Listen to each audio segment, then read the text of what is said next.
Morning. My name is Gabe Teran, and I currently serve as Mayor Pro Tem and Councilmember for District 2 for the City of Oxnard. And I have the distinct privilege to welcome all of you this morning and to frame this morning's conversation. First, I believe it's important to acknowledge that we are on unceded land of the Chumash Nation. Now, at this time, I would like to extend my deepest thanks to those who have come together today to stand in solidarity, support, and in protection of Ventura County's immigrant families. I also wish to thank our local and regional media outlets for their willingness to cover today's words and convey this shared message across Ventura County and Southern California. As you can see from those here behind the podium, there's a strong and ever-growing coalition of elected officials and community leaders from numerous sectors. We are taking both a literal and a figurative stand for our neighbors who are being targeted and terrorized by recent federal actions. As you will hear from our esteemed speakers today, no corner of this county has been immune, no community has been untouched, and no sector is left unscathed, public or private. These actions against our fellow community members affect every single one of us, directly or indirectly.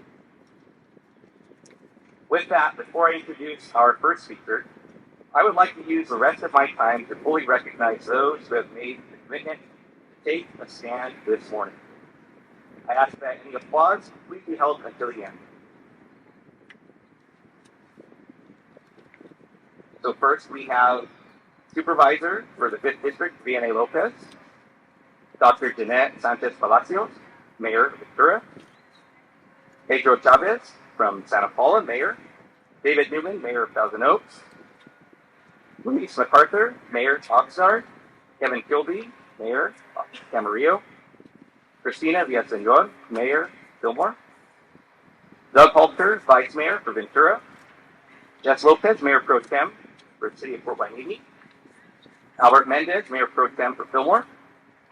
We have Liz Campos, Councilmember for Ventura, Leslie Rule, Councilmember Ojai, Ryan Schumacher, Councilmember for Ventura, Laura Hernandez, Councilmember for Fort Vianey, Michaela Perez, Councilmember Oxnard, Ty Gutierrez, Councilmember for Thousand Oaks, Gabriela Basua, Councilmember Oxnard, Gabriel Rodriguez, Councilmember for Oxnard, Susan Santangelo, Councilmember Camarillo, Dr. Martita Martinez-Bravo from Camarillo, Councilmember, Councilmember Jenny Crosswhite, Santa Paula, Beth Jansfeld, Chair for the Pleasant Valley Parks and Recreation District, Ashley Orozco, Director for the Conejo Parks and Rec District, James Merrill, President, Ocean View School District, Lisa Powell, President, Conejo Valley Unified School District, Atticus Reyes, President, Ojai Unified School District Board, Blair Branny, Board Clerk, Ojai Unified School District,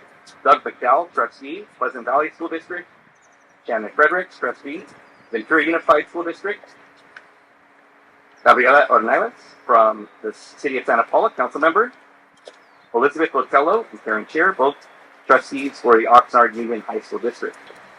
I'd also like to thank our numerous organizations who have joined us as well. We also have offices or representatives from the offices of Congressman Salud Carvajal, from the office of Senator Limon, from Assemblymember Steve Bennett's office. We have representatives from SEIU Local 721, SEIU 2015, LIUNA Local 585, EDC, United Association of Physicians and Dentists, the Archdiocese of Los Angeles, and District Delegate from 38th Assembly, Amber Thompson. With that, please.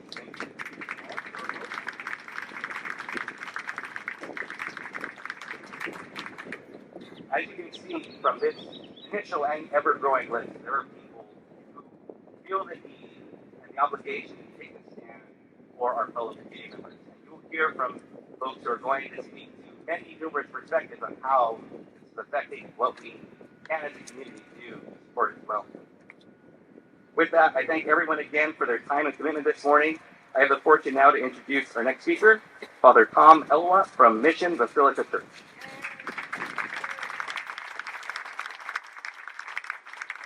Good morning, everyone.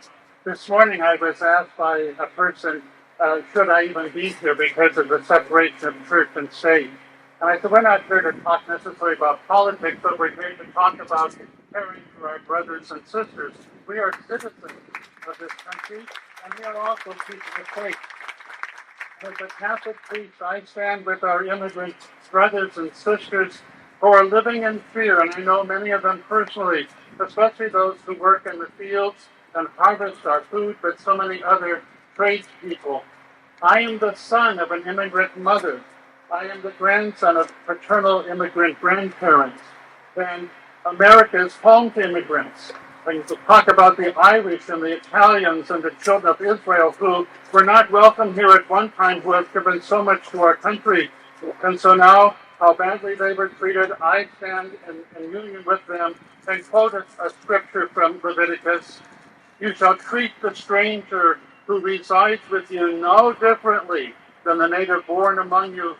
You shall love the alien as yourself, for you too were once a stranger in the land of Egypt. And our Catholic Church teaches that every person has the right to migrate to support themselves and their families, but also that nations have a right to regulate borders. But that right is not absolute. When enforcement practices tear families apart and cause fear in the entire communities, we are no longer upholding justice, we are inflicting harm. The Church believes immigration policy must balance the legitimate needs of the security with the moral imperative of compassion, human dignity, and family unity. And what we are seeing in these most recent raids is not targeted enforcement, it's intimidation. It is disruption of essential labor. It is a criminalization of poverty. Farm workers and undocumented are not treated well at this time, but they are the ones who are caring for us, feeding us, doing work for us. Now it is time to support them in their time of need. These families are deeply rooted in our parishes. They pray with us, they serve with us, and they contribute to the life of our church and society. And so this, as I said, is not about politics, it is about people, about mothers and fathers and faith and unity and caring for one another. So we urge federal authorities to cease these broad, fear-inducing enforcement tactics, and we ask local leaders, many of whom are present here, to protect the vulnerable communities, and we call on the faithful to be a voice for justice and mercy. And as a churchman, we will continue to walk with our immigrant families, for they are not alone, and they are not forgotten. Thank you. It's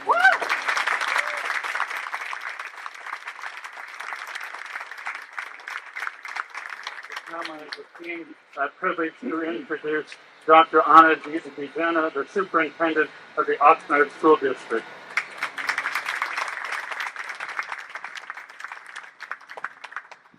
Good morning, and thank you for allowing me the opportunity to come before you to just say a few words. I'm honored to be able to be here in representation of our district, and more importantly, in representation of our kids. My name is Anna Vianey, and I have the pleasure of serving as the superintendent of the Oxnard School District, a district that welcomed me when I was an immigrant child and moved to this country, and was able to go into that district and be able to look towards the dream and achieve that dream as an immigrant child, and be able to now be able to serve and give back to that same community. And I stand before you now because where our students are right now, we have the opportunity to do the same for the children that was done towards me. That is to educate them and to have them look towards the future that will make our country better, our community better, and our world richer because of them and because of what they have to offer us. The current policies in place are impacting our community in very, very difficult ways. As I said, we serve our kids, we serve that community, and our students are coming to us deeply affected. They're affected emotionally. They are experiencing tremendous amount of trauma and fear. They are experiencing conflict with trying to understand their identity and their value and what they contribute to our world. And we are forced to have to stop our academic instruction to be able to meet their emotional needs, to talk about them and to help them receive the value that we see in them, that the current policies unfortunately are keeping us from being able to do. In addition to the emotional trauma and concerns that we see in our children, as an institution, we are also telling our community or trying to reconnect with our community that they can still trust us. We know that our students thrive and our students are better when their families are able to come into our schools and be able to contribute. And unfortunately, in the current circumstances, we are seeing tremendous decline in parent participation and in parent involvement in their students' education. And we know that does not serve our community well, and it certainly does not serve our children well. In addition to that, we are also experiencing a tremendous amount of chronic absenteeism and decreased attendance of students. As we were trying to still recover from the impact of COVID pandemic and bringing our kids back to school and building up our schools again, this once again has impacted that, where our kids are not coming to school, are not attending programs, are not attending services, just simply because of the fear that has been instilled in our community. As a state of California, we all know that we are experiencing tremendous decline in enrollment. And as a superintendent of the district, I am looking at our numbers all the time, wondering how many of our kids will not show up when school opens up again in August. So as we continue to work together, our plea is for our elected officials and for our nation to understand that our goal and our job is to help our students see the value that they have, to continue to build them and empower them so that they can contribute to this country, much like I and many of you have had the opportunity to do. And in our current situation, that is a very difficult task for us right now. So I urge all of us, stand in solidarity with our community, and urge all of us to continue to build policies and support policies and programs that allow us to do what we need to do, to build our students, to have them see the value so that they can contribute to the fabric of what made this country great in the first place, and we can be great with the impact and the influence of all of our immigrant children that come to our schools. So thank you very much for the time and the opportunity to speak with you. And now I would like to introduce Dr. Felix Nuñez from Gold Coast Benefit Plan. Thank you all. Good morning. Muy buenos días a todos. My name is Dr. Felix Nuñez, and I join you today as a family physician, CEO of Gold Coast Health Plan, your Ventura County Medical Health Plan, and most importantly, as a child of immigrants. My remarks today are directed to the families in our immigrant communities who are feeling scared, alone, and hopeless. I want you to know that we stand with you in denouncing the relentless targeting of our immigrant communities. You are not alone. Current immigration enforcement activity is creating fear, and that fear is keeping people from seeking vital health care services. I believe that access to quality health care is a right, not a privilege. No human being needs to show that they are worthy of this right, whether through work requirements or other artificial and oppressive barriers. When fear prevents hard-working community residents from getting critical health care services, they are being denied a fundamental human right. Skipping care puts you at risk of more serious health care issues, and living in a state of fear will take a toll on your mental health. Right now, I know that there are parents afraid to go to work. Children are afraid that their parents will be disappeared, and families are holed up in their homes, disconnected from vital resources. This is disruptive to the health of our communities and will quickly erode trust that we have worked very hard to build. As a physician and healthcare executive, I can tell you that trust is at the core of our relationship with our members and our patients. Once broken, this trust is not easily repaired. As a Medi-Cal provider for 1 in 3 Ventura County residents, 1 in 2 children in Ventura County under the age of 5, and 1 in 6 seniors here in Ventura County who rely on these services, Gold Coast Health Plan is deeply concerned. We want people to seek care when they need it, not wait until it's an emergency. If you or someone you know is delaying care out of fear, please let them know that they have options. They do not need to leave their homes. Medi-Cal members have access to telehealth appointments, pharmacy delivery in their home, and a 24-hour nurse line. And if you're struggling with mental health issues, you are not alone. We offer behavioral health services through Elewaut and Ventura County Behavioral Health Care Service. I want our community to know that help is available in your home, in your preferred language, with people who understand what you're going through and what your needs are. And let me be clear, Gold Coast Health Plan does not and will never share information with immigration authorities. Your information is protected. Our mission is to connect all of our members with care, regardless of immigration status, period. I'll leave you with 2 things. First, our local member services team are available to connect our members with resources that I mentioned earlier. The phone number is the following: 888-301-1228. Para nuestros miembros, solo quisiera pedirles que por favor no se descuiden su salud. Tenemos servicios disponibles para todos. Nuestro centro de servicios para miembros está disponible a asistirlos con conseguir ayuda primaria, preventativa y de enfermedad crónica. Nuestro número de teléfono es 888-301-1228. Estamos disponibles a asistirlos en cualquier manera que puedan. Second, immigration policy and public health are deeply connected. I urge everyone now to contact your elected officials and demand that they protect Medicaid and access to health care services. Cutting Medicaid would cause long-term harm to families in our community that are highly vulnerable. Thank you all so very much, and I'd like to now introduce Ms. Helen McGrath, local grower and farmer. Helen?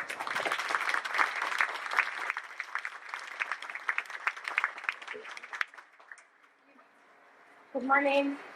My name is Helen McGrath. My family farms here in Ventura County. The events of the last couple of weeks have been painful for many in the ag industry, and it should be a wake-up call for all Americans who enjoy or rely upon a domestic food supply. There is a palpable fear amongst the agricultural workforce and employers. Operations that sweep up H-2A workers and that are not executing warrants must not be tolerated. They are disruptive, to say the least, and while they might not lead to the closure of farms, which is happening in other parts of the country, a few hours or a few days of interruption during this time has very severe impacts on our businesses. Interruptions to the supply chain could be severe. When I'm asked what we can do as farmers or just as residents of Ventura County, I think there's one important place to start. We need to start having conversations with our families, with neighbors, in meeting rooms, and publicly about the blatant lies that are being told about our immigration families, our immigrant neighbors, and our workforce. Agricultural wages in California and in Ventura County in particular continue to go up, and in many cases are competitive with other jobs. This has not resulted in an increase of domestic foreign citizens applying for ag jobs. The state of California produces well over half of our country's vegetables, fruit, and nuts, and we greatly contribute to meat, dairy, and fiber production as well. The country grows over 400 different commodities. The state grows over 400 different commodities, and Ventura County alone over 200. On top of that, we are one of the top 10 ag economies in the country, just Ventura County. While mechanization is occurring, the work that goes into growing all of these crops is complex and requires human hands and eyes, a high level of skill, and most importantly, commitment. This not only includes harvesting, but planting, pruning, weed management, managing irrigation, tracking and compiling data, ensuring regulatory compliance. There is constant training that is required as well. To say that immigrants are taking these jobs from Americans is an absolute fallacy, and it's as equally infuriating as it is laughable. Producers across the country can verify this, whether it's the dairy industry, meat processing, on-the-ground fruit and vegetable production, packing houses, etc. American-born citizens are not applying for these jobs that are publicly posted. Another dangerous lie is that immigrants commit more crimes than American-born citizens. This has been disproven widely and repeatedly, not only by our local district attorney's office, but by national law enforcement and national law enforcement statistics as well. Most importantly, our workforce is not just comprised of farm workers, but true agriculturalists, many of whom are committed to our industry, want to grow their skills, and who often come from agrarian communities themselves. Their reasons for immigrating and their stories mirror those of my ancestors, and many of the families who have come to Ventura County from all over the world to farm. Many farmers like myself hope that this communication and coordination continues amongst all county and community partners as we weather this shameful moment. I would now like to introduce Dr. Martita Martinez-Bravo from the Camarillo City Council and from Friends of the Field Workers.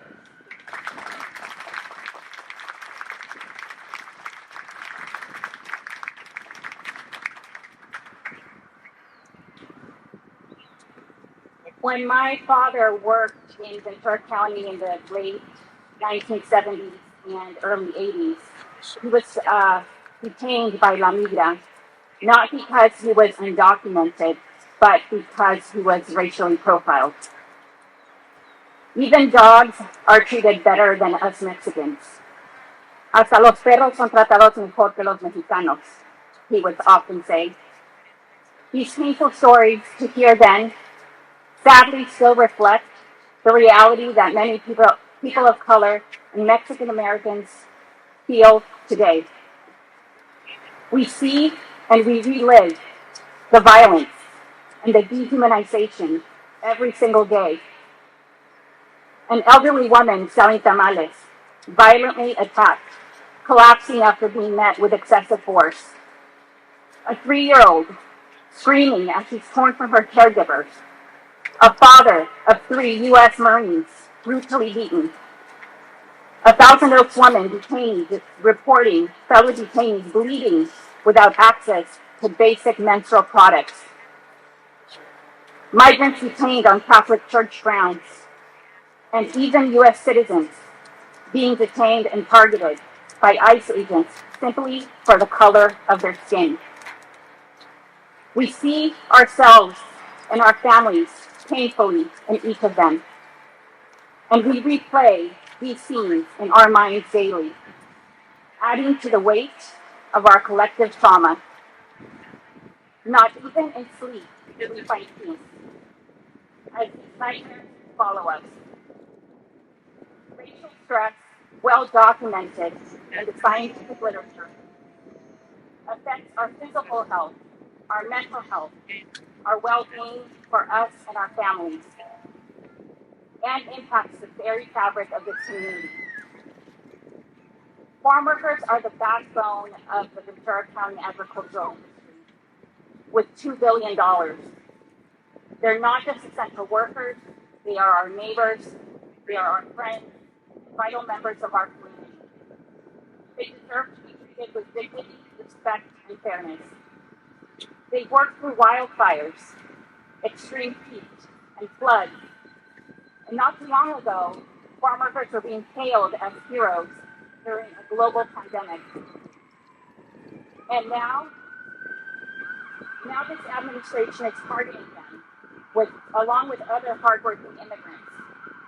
It's not only cruel, but it's instilling terror and fear across many communities. This fear has real economic consequences. A farmer I spoke with this week shared his deep concern that his crops may go to waste because there simply aren't enough workers to go to work. They are too afraid to be separated from their children. Many farm workers report living in constant fear. Fear of being detained, fear of going to work, fear of being separated from their children. Those who go to work do so while constantly looking over their shoulders as ICE vehicles patrol our local farms. Families are afraid to do some of the most basic things, like going to the grocery store, the laundromat, attending church services, and even fear of reclaiming their lost pets from local shelters. An infant with a high fever was not taken to see her pediatrician, but was kept home. A child with a fracture was not taken to medical care for that fear. All while medical providers report that ICE have been around medical facilities. And both undocumented and documented victims of crimes no longer trust law enforcement enough to report what's happening. A female farm worker received a threat to her children from someone impersonating an ICE agent, but she refused to report it to the Oxnard Police Department out of fear and distrust. As a result, crimes will continue to go unreported, and public safety will suffer for everyone. When the raids began, children missed school, graduations, and other promotions. They lost the chance to say goodbye to their teachers and their friends. One high school team was pulled out of a soccer league, adding shame among his peers and negatively impacting his sense of self. Soccer is all he knew since he was in kindergarten. Other children are now locked inside, missing out on the joys of summer, not going to the library, community events, local parks, and even simple ice cream socials with their local police. Children are experiencing preventable trauma. Trauma changes the brain, impacting development and secure attachment with their caregivers, and it can be passed down to the next generation. The answer is clear. We need fair and humane, comprehensive immigration reform. And regardless of one's political affiliation, every one of us benefits from the labor of farm workers every time we sit down to eat. So I leave you with this. As we continue at failing to pass comprehensive immigration reform, and as this harsh immigration enforcement tears through our communities, I ask you to remember, every time you enjoy a sweet, delicious strawberry or any part of your meal, know that it has now been harvested under conditions of fear, trauma, and profound injustice. We can and must be better because we know that at least dogs have access to safe shelter. Thank you.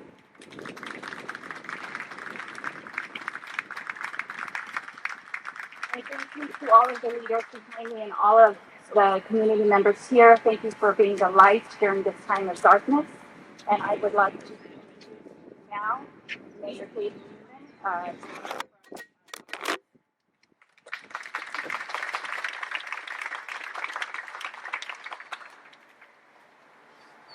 Buenos dias.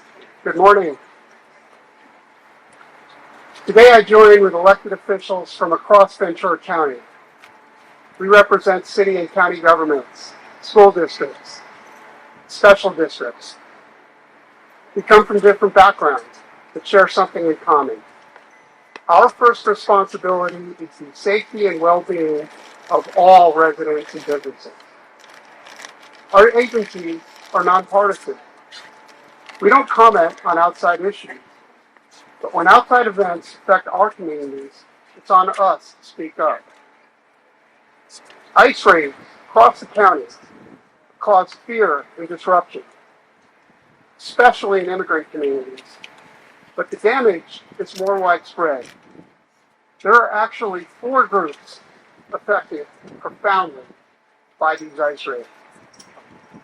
First, of course, is the humanitarian crisis among our immigrant neighbors.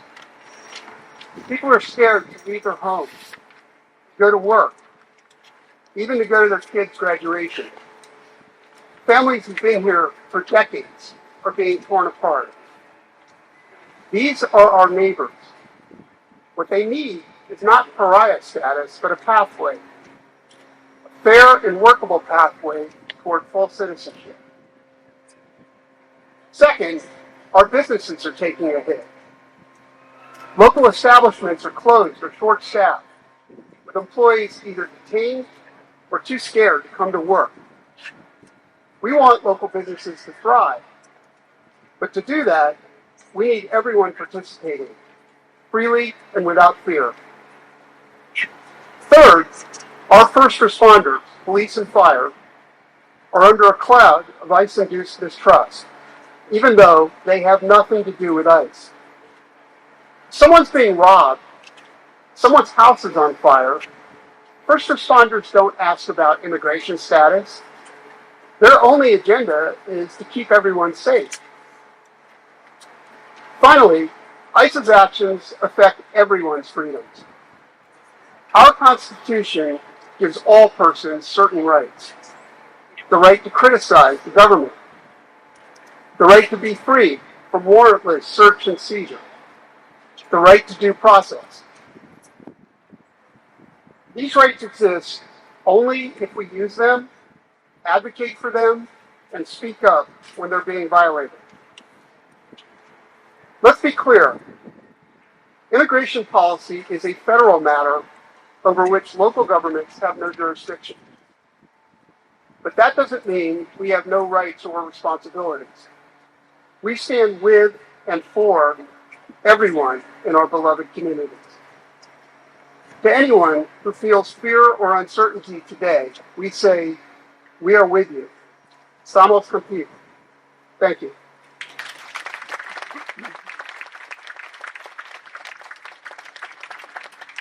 Now it is my privilege to introduce Rabbi Lisa Hochberg-Miller from Temple Beth Torah.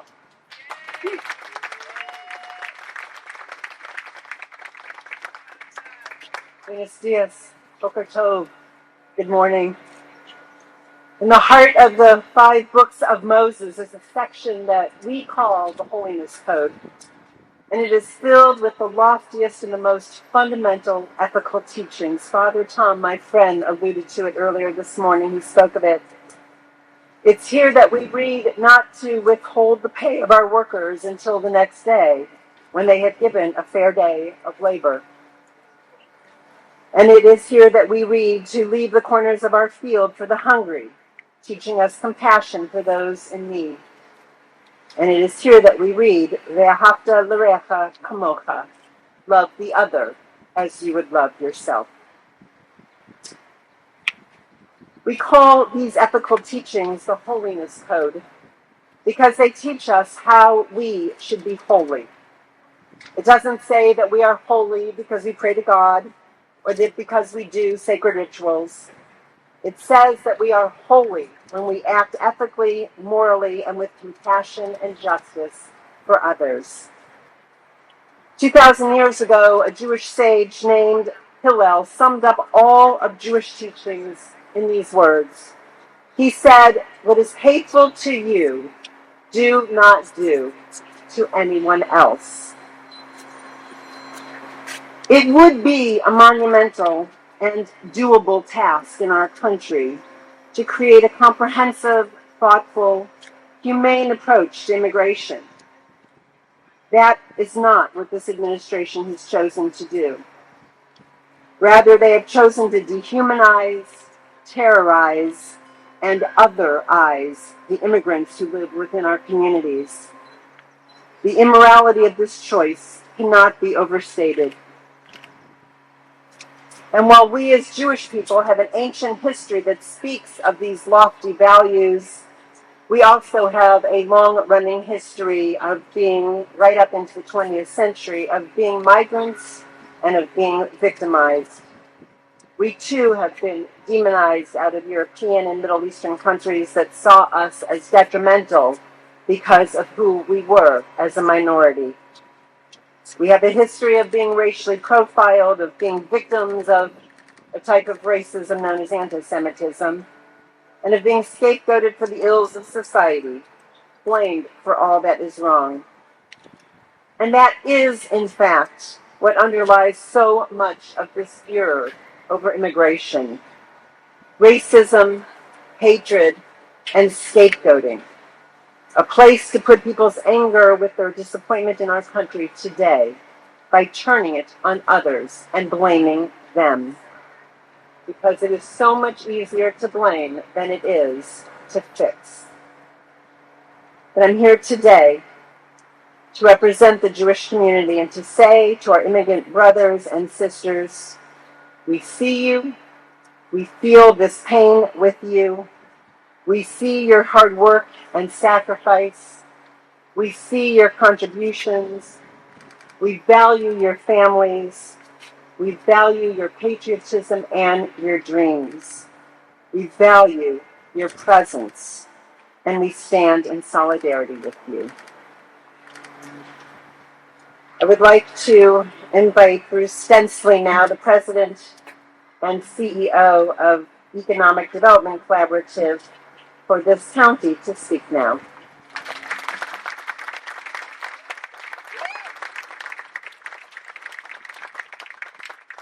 Good morning, everyone. Bruce Stensley. Thank you, Rabbi. Awesome to be here. Honored to be speaking with this extraordinary group of people.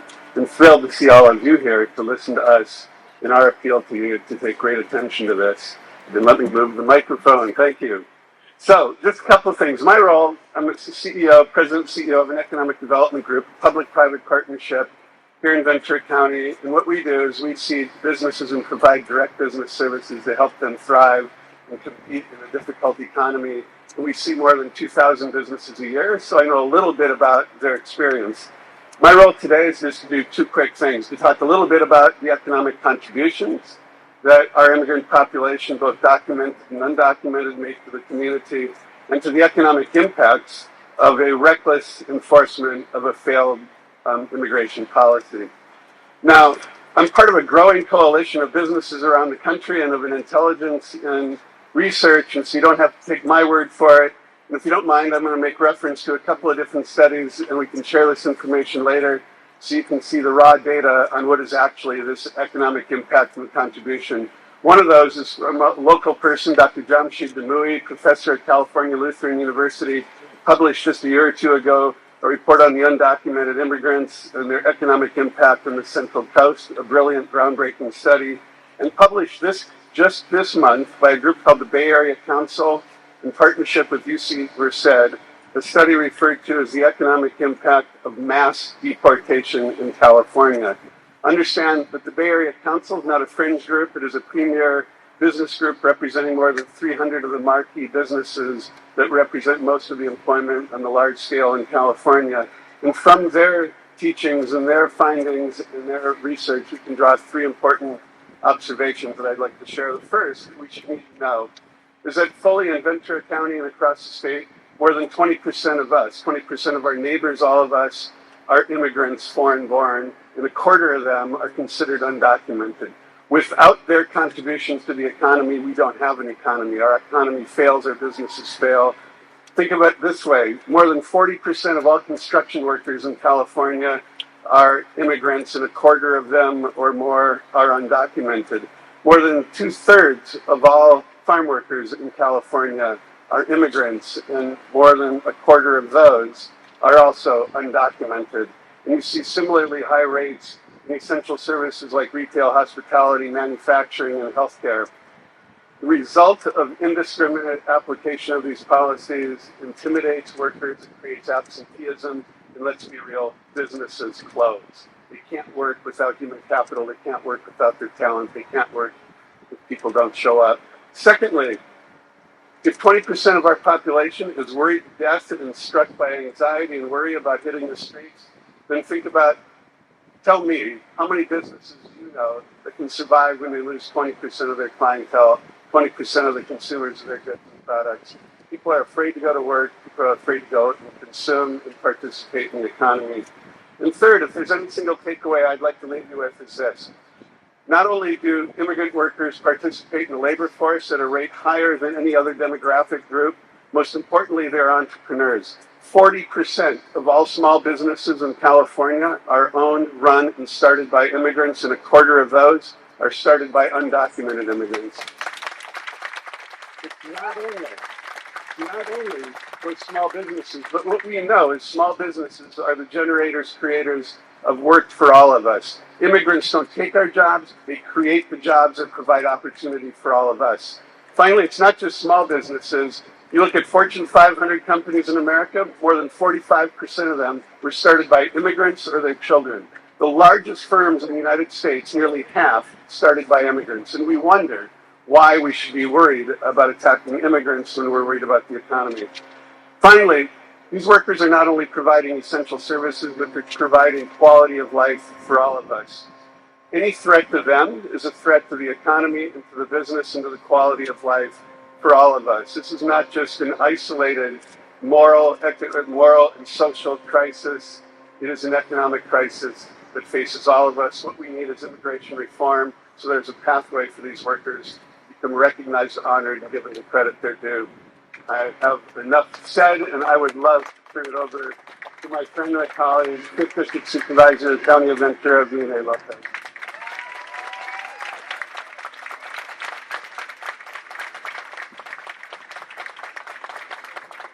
Good morning. Buenos dias. My name is Vianey Lopez. I stand before you today as a Ventura County Supervisor representing the 5th District. I also stand here as a Mexican immigrant, as a daughter of a farm worker, and as a leader concerned about our immigrant and indigenous communities in Ventura County. I share the distress, the outrage, and the concern that has been expressed by other leaders and electeds today. Our community is hurting. Since January of this year, and more so in recent weeks, families have faced heavy days due to the inhumane actions of the immigration officials who are leaving lasting negative impacts on our communities, especially children and young adults. Ventura County should be a place where every person living here is valued, respected, and can live without fear. But that is not the reality for far too many in our community today. Families have been forced into hiding. Children are afraid their parents will go missing. Families are losing out on wages and access to health care. And as people are rounded up by masked agents with no identifiable badging, they are disappeared into a convoluted system, states and countries away, that gives them no chance to plead their case and no legal counsel at their side during rushed proceedings, a violation of the constitutional right to due process. We know that after someone is taken into the system, hours begin to matter. The first 24 to 48 hours are crucial. Families are left scrambling to find legal representation for their loved ones. They're paying exorbitant amounts and digging through online ads to avoid unscrupulous scammers. That is not American. And it certainly isn't reflective of the kind of government and judicial system we want to see here in Ventura County. It's not justice, it's injustice. We are showing up today to reaffirm that our values as local leaders closest to the community must lead these conversations grounded in the lived experiences of the people that we serve and represent. That is why this week I directed county staff to work to establish an immigration legal defense fund for people in Ventura County. A Ventura County